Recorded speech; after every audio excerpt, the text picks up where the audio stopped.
오늘 본문의 말씀을 가지고 하나님의 테스트라고 하는 제목으로 말씀을 나누도록 하겠습니다. 바둑 용어 중에 복기라는 말이 있어요.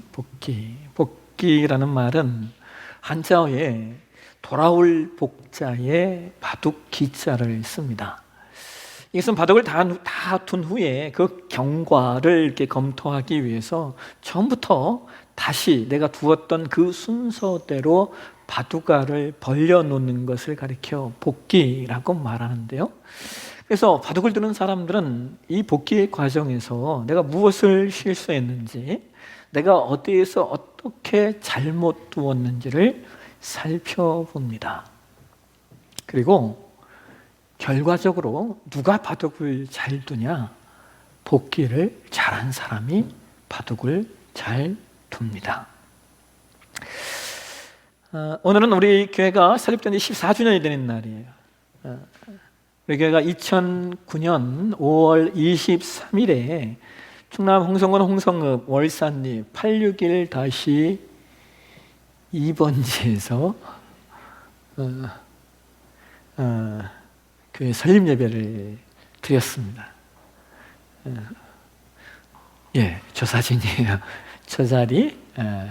제가 설립 예배 드리면서 인사하던 내용, 그 밑에 내용이 그 설립 예배를 인도해 주셨던 목사님들하고 기념사진 찍었던 내용. 그때는 우리 교회가 아둘람 교회였어요. 아둘람. 내부로 들어오면서 아둘람이라는 이름을 썼더니 왜 홍성에 이슬람 교회가 생겼냐고. 그래서 내부에 들어오면서 좀 편한 이름으로 해서 이제 바꾸자 이렇게 해서 이제 오늘의 내포 사랑의 교회 이름이 되었어요.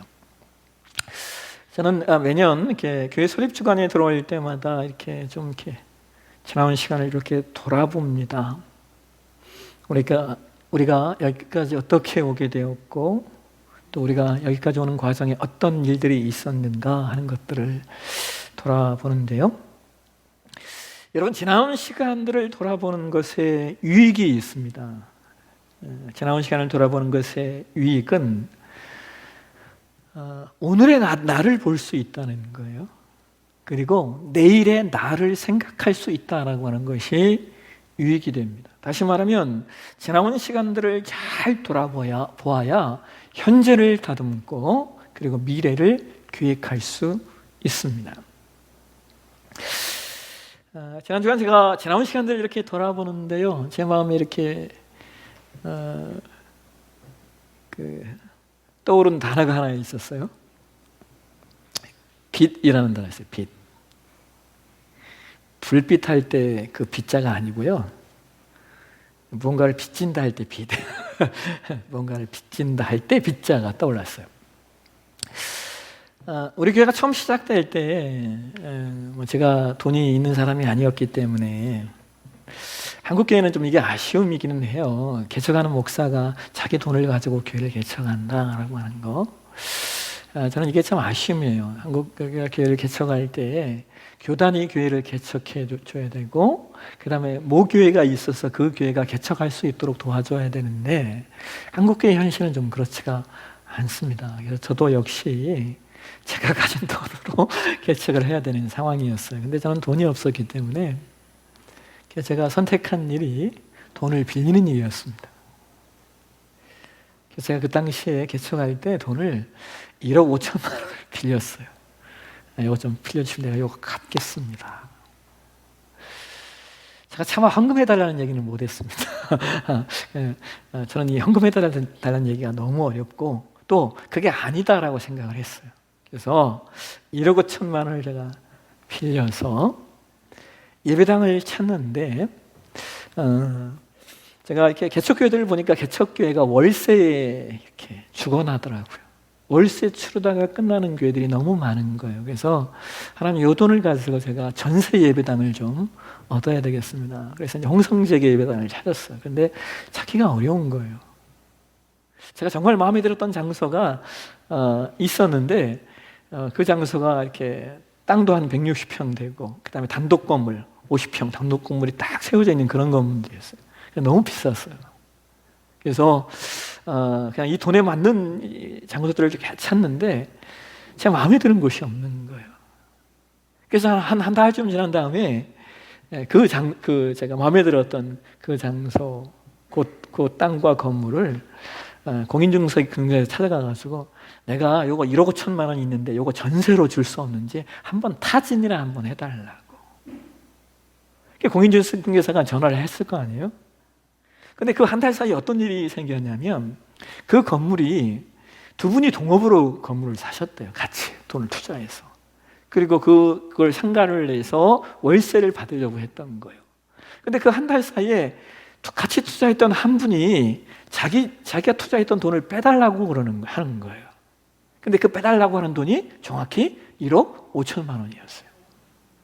그래서 1억 5천만 원 전세에 그 건물에 들어가게 되었습니다. 그래서 시작이 됐어요, 교회가. 그 후에도 제가요, 돈을 얼마나 잘 빌렸는지요. 돈을 참 잘 빌렸습니다. 처음 내포에 들어왔을 때도, 우리 내포 신도시에 들어왔을 때도 그 빌린 돈을 그대로 해가지고 전세 건물을 우리가 건축하고, 여러분 지금의 이 땅, 이게 종교부지거든요. 514평입니다. 이 땅도요, 이게 9억 몇 천이에요. 근데 뭐 어떻게 삽니까? 그때도 돈을 빌렸어요. 우리 정재면 장로님이 꽤 많은 돈을 빌려주셨어요. 이 땅을 살 수 있었어요. 처음 이곳에 예배당을 지을 때도요, 돈이 없잖아요. 제가 장로님들, 권사님들에게 또 돈을 빌렸어요. 그래 놓고 나중에 건축이 끝난 다음에 대출을 받아서 이렇게 빌렸던 돈들을 돌려드리고 이렇게 했습니다.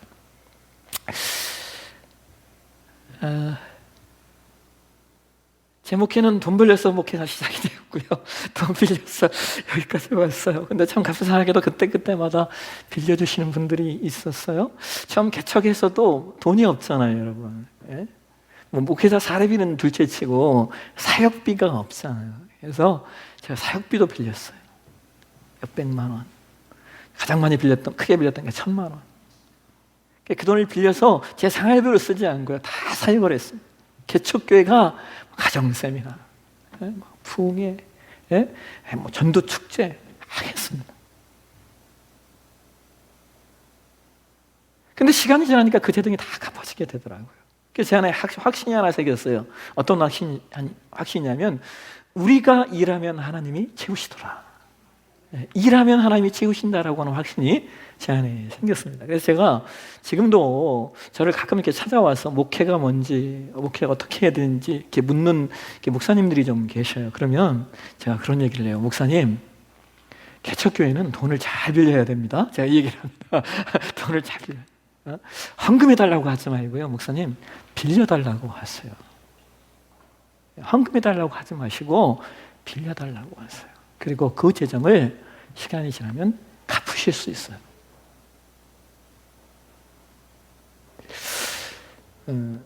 저는 그런 마음이 있어요. 저는 헌금해달라는 얘기가 제일 힘들어요. 뭐 여러분 적은 돈이야 뭐 그렇지 않지만 큰 재정은 그분의 삶 가운데 그분의 삶이고 인생이고 생활이고 노후와 이렇게 연관이 된 내용이 될 수 있잖아요. 근데 그걸 어떻게 헌금해달라고 그래요? 그래서 제가 좀 빌려주시면 제가 사채 이자는 아니더라도 은행 이자만큼은 제가 이자를 드리겠습니다. 그러고 제가 그 재정을 빌렸고 실제로 그렇게 했어요. 그랬더니 어떤 분들은요, 우리 정재면 장로님은요, 제가 이자 다 드렸는데 그 이자 그대로 다 헌금하셨어요. 네.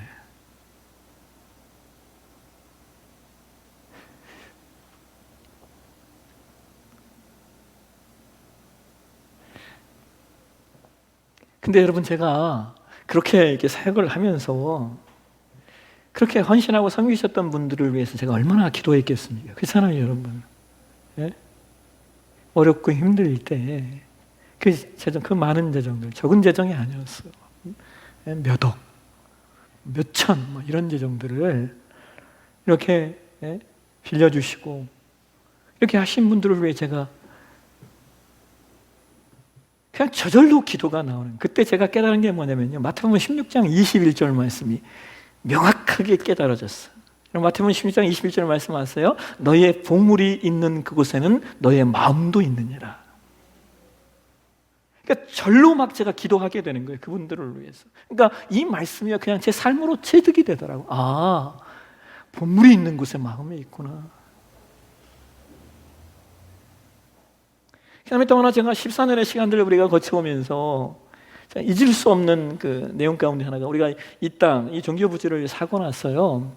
예배당을 건축하려고 이제 준비를 했을 거 아니에요. 그래서 우리가 그 건축 박람회, 교회 건축 박람회 가가지고 어떤 그 사람을 만났어요. 그래서 건축위원회가 그 사람에게 일을 맡기자 결정을 해서 그 사람에게 이제 계약을 하고 계약금으로 2억 원을 줬어요.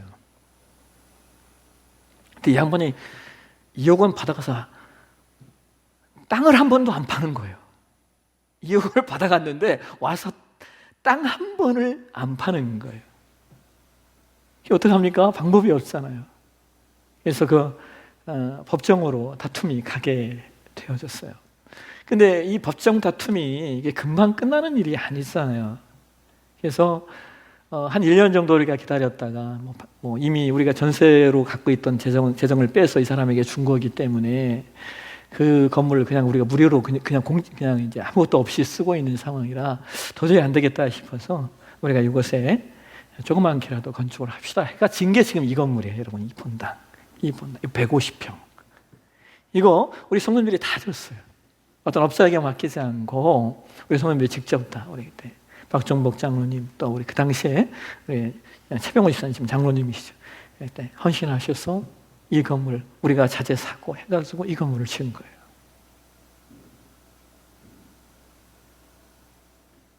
근데 예배당을 건축하고 나서요, 우리 교회가 1년 만에 배가 되더라고요. 아이들이 예배 드릴 공간이 없었어요. 뭐 방법이 없잖아요. 그래서 아이들 예배 드리게 해야 되는데, 그래서 여기는 컨테이너를 갖다 놓을 수 없기 때문에 우리가 캠핑카를 샀어요. 캠핑카를 사가지고 그 캠핑카 조그만데 아이들 예배 드릴 수 있도록 그렇게 했는데, 그게 뭐 감당이 안 되잖아요. 근데 여러분, 놀라운 일이 뭔지 아세요? 우리가 재판을 이렇게 해가는데요, 참 우리 변호사도 저한테 목사님 요거 한 1억 반이나 받으실까요? 아니면 그것도 못 기대하지 마세요. 법정 확인하는데 반 받으시면, 2억 중에 1억 받으시면 많이 받으시는 거예요. 이렇게 우리 변호사도 이렇게 이야기를 하는데, 참 그 판사님이 교회를 불쌍히 여기셨는지 이 사람을 구속을 시켰어요.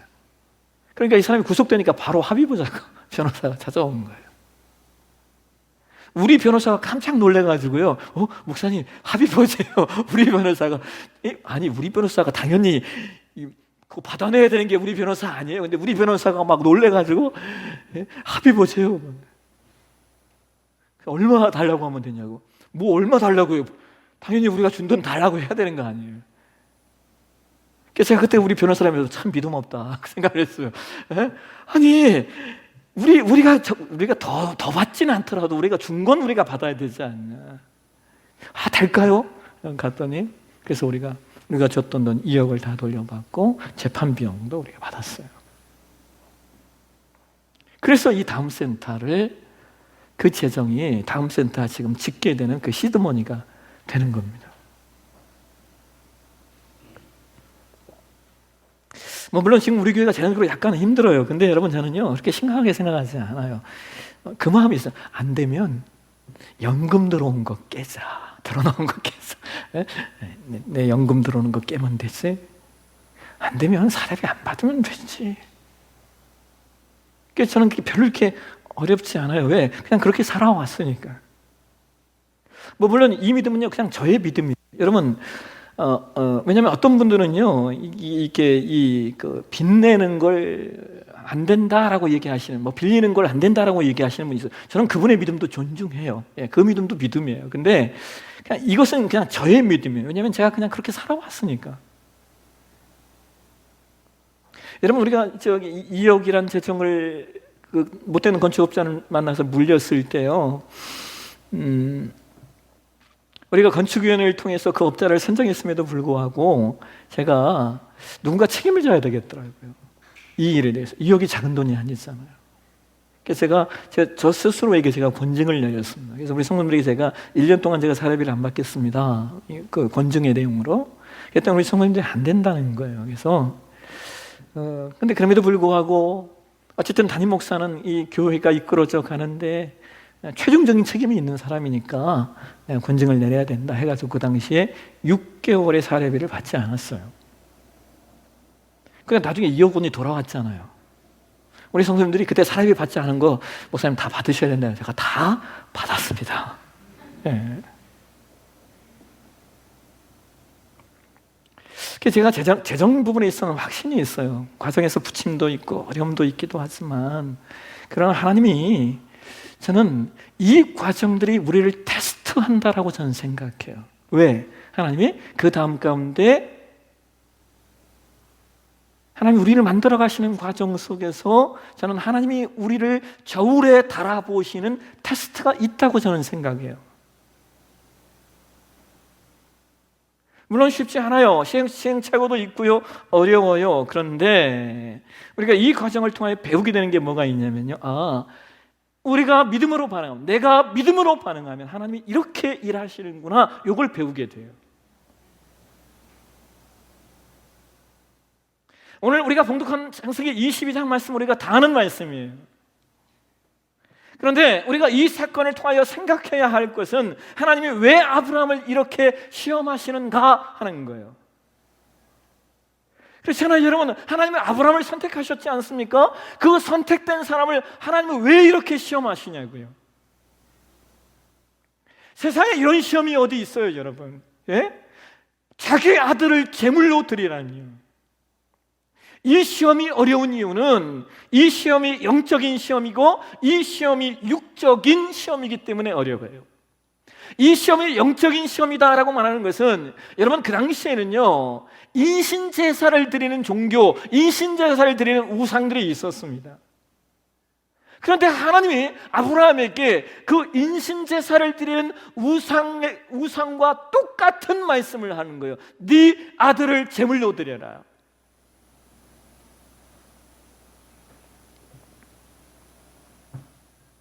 여러분, 생각해 보세요. 여호와 하나님이 인신제사를 드리는 그런 우상과 뭐가 다릅니까? 그래서 이 시험은 영적인 시험인 거예요.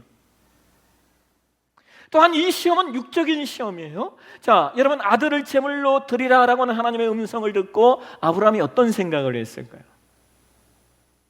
이런 생각하지 않았을까요? 아니, 이럴 거면 주시지나 말지. 그렇잖아요. 이렇게 제물로 드리라고 할 거면 주시지나 말지. 내가 다메섹 사람 엘리에셀을 입양한다고 할 때 그것도 하지 말라고 말씀하시고, 내가 하갈을 통하여 이스마엘을 낳았는데 그 아들마저 내쫓으셔. 아니, 서자이긴 하지만 그래도 아들이잖아요. 근데 그렇게 냉정하게 내쫓아 하셨던 하나님이 이제는 주어놓고 어떻게 이럴 수 있단 말인가요? 당신 정말 하나님 맞아요? 라는 생각이 들지 않았겠습니까? 여러분, 아브라함이 명령을 받고 모리아 산까지 3일 동안 걸어갔어요. 근데 이 시간이 아브라함에게 얼마나 고통스러운 시간, 아브라함의 그 시간 동안 얼마나 많은 생각을 했겠어요. 아마 머리가 터질 정도였을 겁니다. 그런데 이 모리아 산의 시험은요, 템테이션이 아니에요. 유혹이 아니에요. 이 시험은 템테이션이 아니에요. 이 시험은 테스트예요. 테스트. 이 테스트는 두 가지 목적을 가지고 있어요. 하나는 창세기 20장의 사건 때문에 그래요. 창세기 20장. 여러분, 창세기 20장의 사건이 어떤 내용이냐면요, 아브라함이 그랄 왕이었던 아비멜렉에게 자신의 아내 사라를 누이라고 속여서 내어주는 사건이 기록되어져 있어요. 그래서 아비멜렉이 아브라함의 아내 사라와 동침할 뻔했습니다. 그런데 여러분, 사라가 누굽니까? 하나님께서 아브라함과 언약을 맺으시고 사라를 통하여 후손을 주시겠다 말한 언약의 여인이잖아요. 그런데 아브라함은요, 하나님을 신뢰하지 못하고 두 번씩이나 창세기 12장에서 자신의 아내를 이집트의 왕에게 내어주고 창세기 20장에서는 그랄 왕에게 자신의 아내를 넘겨준다고요. 자기 살겠다고. 여러분, 이것은 하나님 보시기에 정말 믿음이 없는 행위예요. 그래서 창세기 21장에서 하나님이 태의문이 닫혔던 사라에게 기적적으로 이삭을 낳게 하신 다음에 하나님은 아브라함의 믿음을 보기를 원하셨던 거예요. 그 시험이 뭐예요? 이어지는 오늘 우리가 봉독한 창세기 22장인 겁니다. 여러분, 이 시험을 아브라함이 통과합니까? 못합니까? 통과했어요. 그런데 아브라함이 이 시험을 통과할 수 있었던 이유, 아브라함이 이 시험을 통과할 수 있었던 중요한 이유가 뭐냐? 여러분, 저는요, 아브라함이 3일 동안에 모리아 산으로 걸어갈 때 그 시간 속에서 아브라함이 지나온 시간을 복귀했을 거예요. 나의 지나온 여정들을 아브라함이 복귀하면서 아브라함은 결정하는 거, 하나님은 나의 삶을 이렇게 인도하셨지, 그러니까 하나님 믿어야지.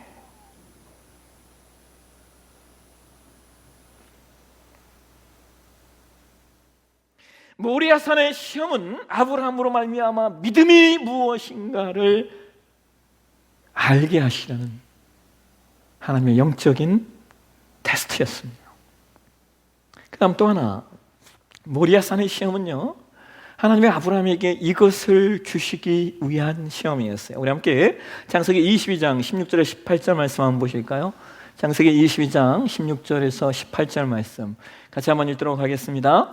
이르시되 여호와께서 이르시기를 내가 나를 가리켜 맹세하노니 내가 이같이 행하여 내 아들 내 독자도 아끼지 아니하였은즉 내가 내게 큰 복을 주고 내 씨가 크게 번성하여 하늘의 별과 같고 바닷가의 모래와 같게 하리니 내 씨가 그 대적의 성문을 차지하리라. 또 내 씨로 말미암아 천하 만민이 복을 받으리니 이는 내가 나의 말을 준행하였음이니라 하셨다 하니라. 아멘.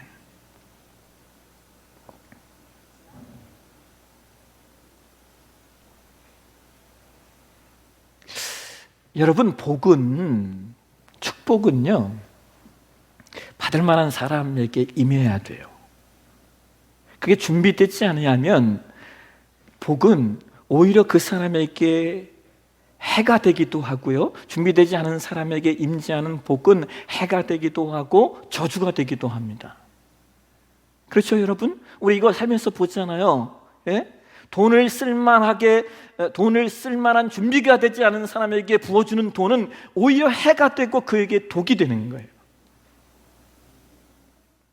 하나님이 아브라함을 테스트한 이유는 다른 게 아니에요. 이제 아브라함이 하나님이 내리시는 복을 받을 만한 존재로 만들어 가시기 위한 과정이었고, 그래서 하나님은 아브라함을 전적으로 축복하시는 거예요. 하나님은 아브라함을 축복하셔야 했기 때문에 이 테스트를 하는 거예요. 그래서 모리아산의 두 번째 시험은 아브라함을 축복하시기 위한 육적인 테스트였던 겁니다.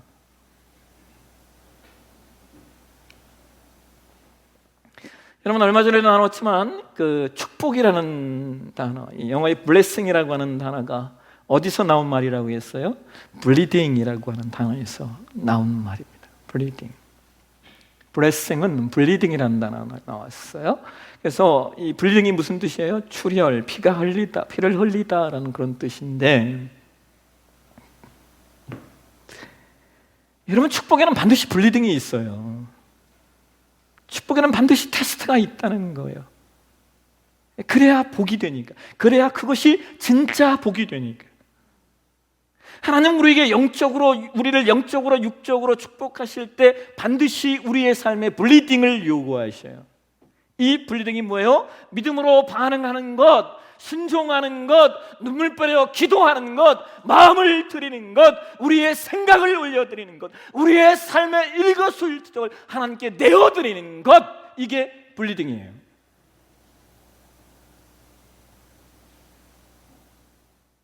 하나님 앞에 이 블리딩이 있어야만이 비로소 우리에게 블레싱이 오게 됩니다.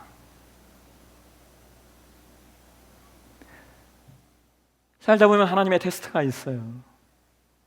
하나님이 우리를 저울에 달아서 견주어 보는 시간들이 분명히 있어요. 왜요?